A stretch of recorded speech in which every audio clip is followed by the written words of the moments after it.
değerli həmkarlar, əziz müəllimlərim, salam hamınızı. Bugünkü məzmununda söhbət təkcə texnoloji yenilikdən getməyəcək, diqqətinizə təqdim edəcəyim bu layihə avtomobillərin iş keyfiyyətinə təsir edəcək real bir vasitədir. Futurologların proqnozlarına əsasən 2030-cu ilə qədər hər bir insan özünün şəxsi süni intellekt agenti olacaq və bu proses artıq başlayır. Məsələnin vacibliyinin və aktuallığının daha bir göstəricisi Azərbaycan Respublikası Prezidentinin 2025-28-ci illər üçün süni intellekt strategiyasını təsdiq etməsidir. Strategiyanın əsas məqsədi süni intellekt texnologiyalarının təhsil, səhiyyə və dövlət idarəçiliyinə tətbiqi, milli kadr potensialının artırılması, infrastrukturun gücləndirilməsi, həmçinin qanunverici və etik çərçivənin yaradılmasıdır. Bu il oktyabr ayının 30-da Gəncədə keçirilən regional konferansda son 5 il müddətində süni intellekt və ChatGPT modelinin aktarmalı tətbiqi barədə kabinetdə dərc olunmuş məqalələrin sayı barədə iştirakçılara məlumat verərkən bu nəticələri nümayişlətdirmişdim və nəticələrə əsasən süni intellekt haqqında son 5 il müddətində 5500 bir məqalə, ChatGPT-nin aktarmalı tətbiqi barədə isə 528 məqalə mövcuddur. Eyni bu slayd üzərində Naxçıvan üçün konferansda çıxış üçün hazırlaşarkən, eyni axtarış verərkən bəlli oldu ki, artıq süni intellekt aktarmalı tətbiqi barədə məqalələrin sayı 200 dəfə artaraq 5700 keçib və ChatGPT-nin aktarmalı tətbiqi haqqında məqalələri axtararkən o da artıq 566 çatır. Bu sayı getdikcə artır. Problemin aktuallığına gəlincə, dünyamız durmadan dəyişir, inkişaf edir. Bugün Azərbaycan dili aktarmalı terminologiyanı əhatə edə bilən xüsusi süni intellekt modelinin olması həkimlərin ixtisaslaşdırılmış tibbi ədəbiyyata olan ihtiyacını ödəmiş olur. Klinik qərar vermə prosesində həkimlərin fərqli süni intellekt agentlərinə ehtiyacı artır. Diagnostik qərarların sürətli və dəqiq verilməsi, xüsusilə regionlarda çalışan aktarmalılar üçün çox vacibdir və ikinci əl imkanlarının məhdudluğu klinik riskləri artırır.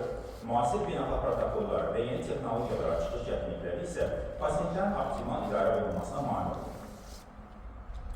Klinik qərar vermə, həkimin xəstənin şikayətlərini, obyektiv müayinə nəticələrini və əlavə testlərin göstəricilərini analiz edərək ən düzgün diaqnoz və müalicə taktikasını seçmə prosesidir.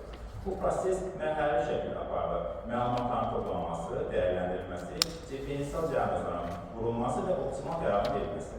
Ardıcıl və sistemli qərar vermə səhv diaqnoz riskini azaldır. Pasiyentə individual və təhlükəsiz yanaşmanı təmin edir. Deyilənləri nəzərə alaraq Azərbaycan dilli aktarmalı terminologiya uyğunlaşdırılmış, ChatGPT platformasında yaradılmış ilk intellekt aləti olan aktarmalı asisli diqqətinizə təqdim etmək istəyirəm.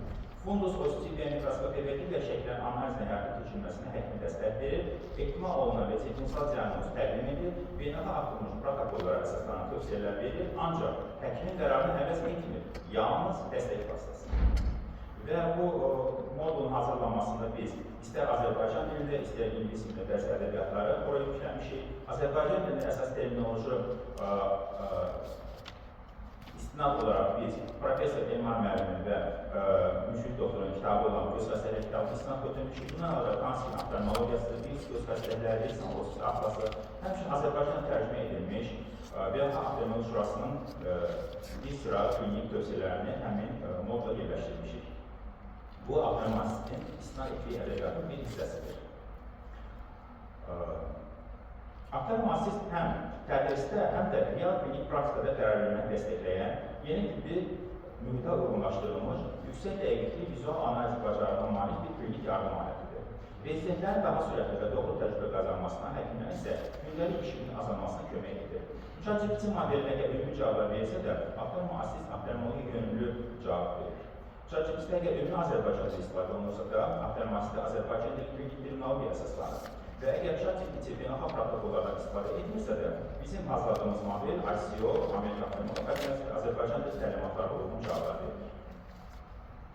Azərbaycan dili terminologiya uyğunlaşdırılmış modulun əsas məqsədi odur ki, ChatGPT bütün sahələr üzrə ümumi model olduğu təqdirdə bu model daha ixtisaslaşmış cavablar vermiş olur. Aktarmasist tibbi xəta riskini azaltmaq üçün filtrli modeldir. Model tibbi cavablarda yanlışlıqlara meyillik göstərərsə bu modellər, aktarmasist tibbi halüsinasiya filtri, protokol uyğunluğu yoxlaması, riskli tövsiyələr qarşı limitlər mövcuddur.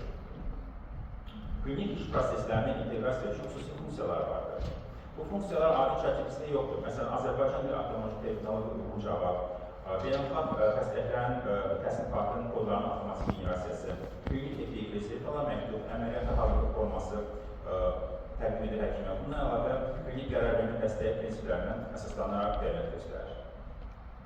Ölçülə bilən klinik etiklikdə aktarma asistə daha yüksəkdir, belə ki, konsultasiya müddətini 20-40% azaldır, sənəd hazırlığına sərf olunan vaxtı 3-5 dəqiqə daha tez edir, fundus positiv hesabatların standartlaşdırılmış formada olur.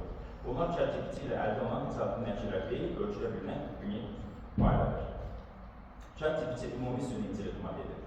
Aktarma asist isə beynəlxalq aktarma protokollara əsaslanan, aktarma üçün nəzərdə tutulan və Azərbaycan dili terminologiya uyğunlaşdırılmış klinik assistentdir.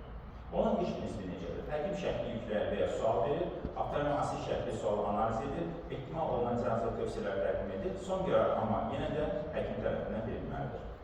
Bir nümunə olaraq məsələn tutalım ki, hər hansı bir göz bir şəklini yükləyirik və onun əsasında bizə uyğun cavab verir. Mən amma bu günləri sizə daha çox topografik müayinə necəsini necə cavablandırdığını göstərmək istəyirəm praktik olaraq.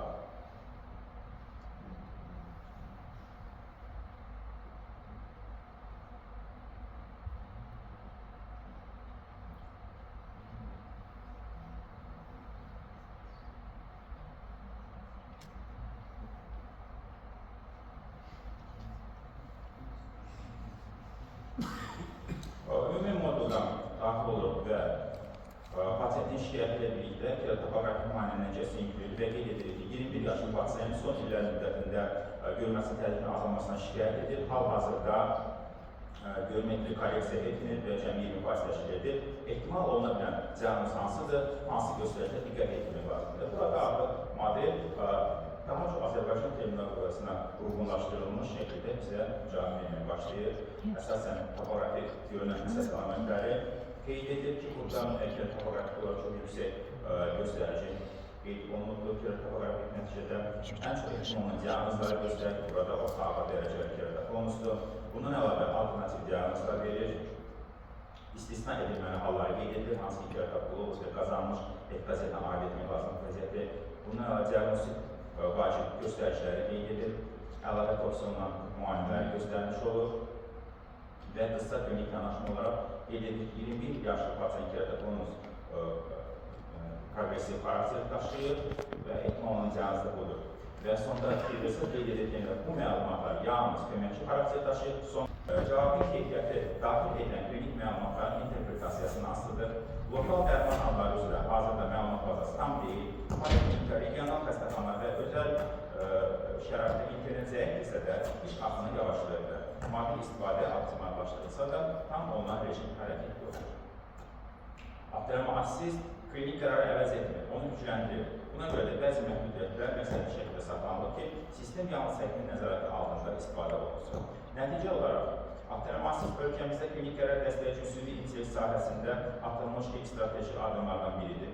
Bu alət istər paytaxtda, istərsə də regionlarda aktarılmış xidmətin keyfiyyətinə real təsir göstərər, həm gənc, həm də daha təcrübəli həkimlər üçün mühüm tədris və dəstək platformasına çevrilə bilər.